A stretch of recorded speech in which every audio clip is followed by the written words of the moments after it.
Hi friends, good morning.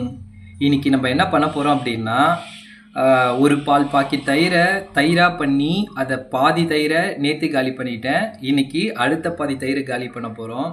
இந்த தயிரில் அப்படி என்ன இருக்குது அப்படின்னு கேட்டிங்கன்னா, ப்ரோபயாட்டிக்ஸ் அப்படின்ற ஒரு பாக்டீரியா இருக்குது. இந்த பாக்டீரியா நம்ம ஜீரண சக்தியை அதிகரிக்கும்.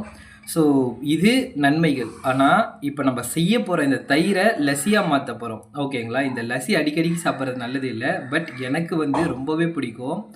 லாஸ்ட்டாக நான் 2017 சாப்பிட்டது இந்த லஸ்ஸி.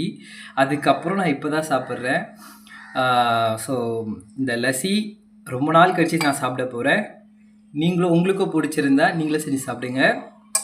வாங்க அது எப்படி செய்கிறதுன்றதை ஃபஸ்ட்டு இந்த கெட்டியான தயிரை அப்படியே ஸ்லைஸ் பீஸ் மாதிரி எடுத்து அப்படியே ஒரு கிளாஸில் போட்டுக்கணும். எப்படி கட்டியாக இருக்கு பாருங்கள் ஃப்ரெண்ட்ஸ். பாப்பா அப்படியே எனக்கு இந்த மாதிரி கட்டியாக இருந்து அப்படியே சாப்பிட்டா ரொம்ப பிடிக்கும் ஃப்ரெண்ட்ஸ்.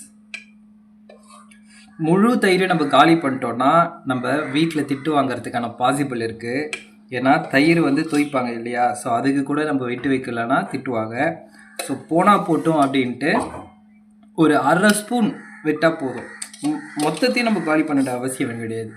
ஏன்னா ஒரு முழு பால் பாக்கெட்டையோ தயிராக மாற்றி ஒன்றா காலி பண்ணிட்டான் அப்படின்ற பேச்சு வரும். ஸோ அந்த பேச்சுக்கு நம்ம இடம் கொடுக்கக்கூடாது.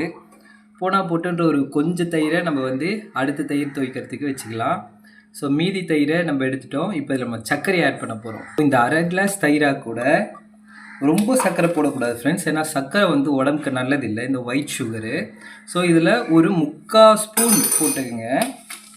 3/4 ஸ்பூன் இல்லை, உங்களுக்கு அதிகமாக தேவைப்பட்டதுன்னா ஒரு 1.5 ஸ்பூன் கூட போட்டுக்கோங்க, தப்பே இல்லை. ஏன்னா எப்பயாச்சும் ஒரு நாள் சாப்பிட்ற லஸ்ஸி உடம்புக்கு கெடுதல் கிடையாது.